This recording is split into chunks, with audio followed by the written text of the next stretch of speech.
আসসালামু আলাইকুম, সবাইকে স্বাগত জানাচ্ছি এখনকার বাংলা সংবাদে। প্রথমেই সংবাদ শিরোনাম।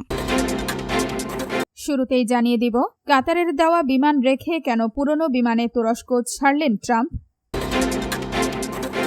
এরপর জানিয়ে দিব, ট্রাম্পের অনুমতি পেলেই ইরানে হামলায় যোগ দিবে ইসরায়েল। তারপর জানিয়ে দিব, খামেনি হত্যার প্রতিশোধ নেওয়ার অঙ্গীকার ইরানের। সবশেষে জানিয়ে দিব, ২০ বছর পর ফিলিস্তিনে নির্বাচনের ঘোষণা মাহমুদ আব্বাসের। এতক্ষণ শুনছিলেন সংবাদ শিরোনাম, এখন বিস্তারিত। তার আগে আপনি যদি ইরানের পক্ষে থাকেন তাহলে ভিডিওটি লাইক করে চ্যানেলটি সাবস্ক্রাইব করে কমেন্টে লিখুন স্ট্যান্ড উইথ ইরান।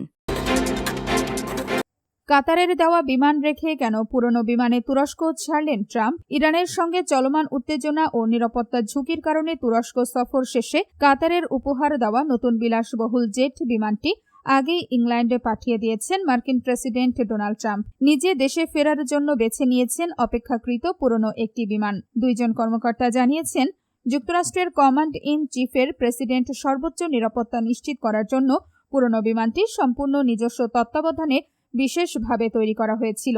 অন্যদিকে কাতারের অনুদান হিসেবে দেওয়া নতুন বিমানটি সম্প্রতি মার্কিন বহরে যুক্ত করার জন্য পরিমার্জন করা হয়েছে। ফলে এই ঝুঁকিপূর্ণ পরিস্থিতিতে নিরাপত্তা কর্মীরা পুরনো বিমানটিতেই প্রেসিডেন্টকে বহন করতে বেশি নিরাপদ বোধ করেছেন। যদিও সূত্রগুলো জানিয়েছে যে ট্রাম্পের ওপর সুনির্দিষ্ট বা নতুন কোনো হামলার হুমকি ছিল না। তবে তুরস্কের সীমান্ত ঘেঁষা ইরানে মার্কিন বিমান হামলার পর ন্যাটো সম্মেলনে ট্রাম্প নিজেই তার প্রাণনাশের আশঙ্কার কথা উল্লেখ করেছিলেন। ট্রাম্প বলেন, হত্যার তালিকায় আমি ১ নম্বরে আছি। নিউ ইয়র্ক টাইমসও এর আগে এই নিরাপত্তা উদ্বেগের খবর প্রকাশ করেছিল। ট্রাম্পের অনুমতি পেলেই ইরানে হামলায় যোগ দিবে ইসরায়েল। যুক্তরাষ্ট্র ও ইরানের মধ্যে চলমান চরম উত্তেজনা ও পাল্টাপাল্টি হামলার জেরে ইসলামী প্রজাতন্ত্র ইরানে নতুন করে বিমান হামলায় যোগ দিতে আগ্রহী ইসরায়েলের একাংশ। তবে এর জন্য তারা মার্কিন প্রেসিডেন্ট ডোনাল্ড ট্রাম্পের সবুজ সংকেতের অপেক্ষায় রয়েছে বলে জানিয়েছে ইসরায়েলি পাবলিক ব্রডকাস্টার কান। সূত্রবিহীন ওই প্রতিবেদনের বরাতে জানা গেছে, জেরুজালেমের উচ্চ পদস্থ কর্মকর্তারা ধারণা করেছেন যে আগামী কয়েকদিন ধরে মার্কিন যুক্তরাষ্ট্র এবং ইরানের মধ্যে এই পারস্পরিক হামলা ও সংঘাতের ধারা অব্যাহত থাকবে। একই ধরনের সুর প্রতিধ্বনিত হয়েছে দ্য নিউ ইয়র্ক পোস্টের এক প্রতিবেদনেও। সেখানে জেরুজালেমের একটি সূত্রকে উদ্ধৃত করে বলা হয়েছে, ইসরায়েল ভবিষ্যতে ইরানের ওপর যে কোনো হামলায় মার্কিন বাহিনীর সাথে যোগ দিতে এবং পুরোপুরি যুদ্ধ শুরু করতে গভীরভাবে আগ্রহী। আপনি যদি ইরানের পক্ষে থাকেন তাহলে ভিডিওটি লাইক করে চ্যানেলটি সাবস্ক্রাইব করে কমেন্টে লিখুন স্ট্যান্ড উইথ ইরান।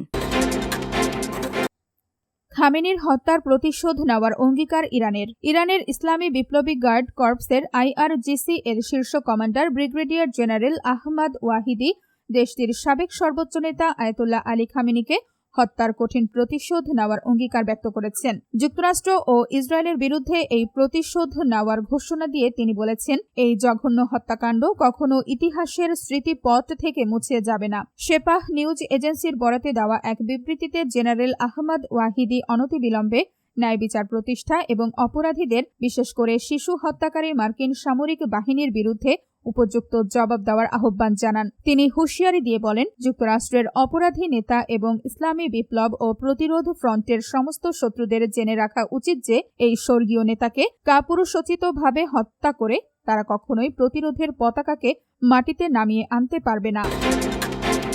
২০ বছর পর ফিলিস্তিনে নির্বাচনের ঘোষণা মাহমুদ আব্বাসের। দীর্ঘ ২ দশক পর ফিলিস্তিনে আইনসভা নির্বাচনের ঘোষণা দিয়েছেন ফিলিস্তিনি কর্তৃপক্ষের PA প্রেসিডেন্ট মাহমুদ আব্বাস।